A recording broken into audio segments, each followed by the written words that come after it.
There is a trade happening inside your financial life right now that is almost certainly costing you more money than any investment mistake you have ever made. And if you have credit card debt, or a car loan or student loans, you are probably making it without even realizing it. The worst trade in finance is not buying the wrong stock or paying too much in fees. It is delaying your retirement investing so you can pay off debt faster. And the math on why this is so destructive is something almost nobody calculates properly. Let me show you the specific numbers. Imagine you are 35 years old with $10,000 in credit card debt at 20% interest. You have $500 a month to either pay down debt or invest for retirement. The conventional wisdom says, kill the debt first, because a guaranteed 20% return from paying off debt beats whatever the stock market might do. And on the surface, that sounds right. But here is what the conventional wisdom misses.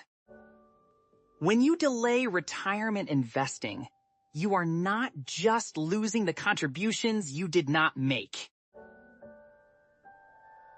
You are losing all the future compound growth those contributions would have generated from now until you retire. And over a 30-year time horizon, that difference is massive. If you put that $500 a month into a retirement account, earning just 7% annually starting at age 35, by 65, you would have approximately $567,000. Now, if instead you spend the first 24 months paying off that $10,000 credit card debt, throwing nothing into retirement, then start investing the full $500 at age 37, you end up with about $490,000 at 65. That 2-year delay cost you roughly $77,000 in final retirement value. To save about $20,400 in credit card interest, you sacrificed $77,000 in retirement wealth. And here is where it gets even worse, because most people do not realize what they are also giving up on the tax side. If that $500 a month is going into a traditional 401k, it reduces your taxable income by $6,000 per year. At a 22% marginal tax rate, that is $1,320 in tax savings every single year. Over 2 years, that is $2,640 in tax savings you permanently lose. On top of that, many employers match 401k contributions, typically at 50 or 100% up to a certain limit. If your employer matches 50% of the first 6% of your salary, and you are forgoing $500 a month in contributions, you are also $3,000 a year in free matching money. Over 2 years, that is another $6,000 gone forever. So let me add this up. You saved roughly $2,400 in credit card interest by paying the debt off over 2 years instead of investing.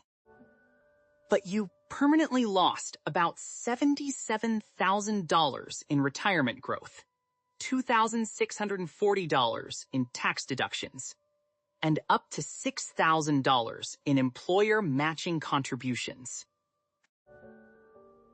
You traded $20,400 of savings for over $85,000 of permanent losses. The real math on debt versus investing is not a simple comparison of interest rates. It is time versus interest. And time in the market is irreplaceable. Here is what I actually recommend. If you have $500 a month available, put $300 toward debt reduction and $200 toward retirement. At the very least, contribute enough to get your full employer match, because that is an instant 50 to 100% return that no debt payoff can beat. The debt will get paid off, maybe a few months slower, but you will not have permanently lost years of compounding in your retirement account. The worst trade in finance is trading time for interest, because time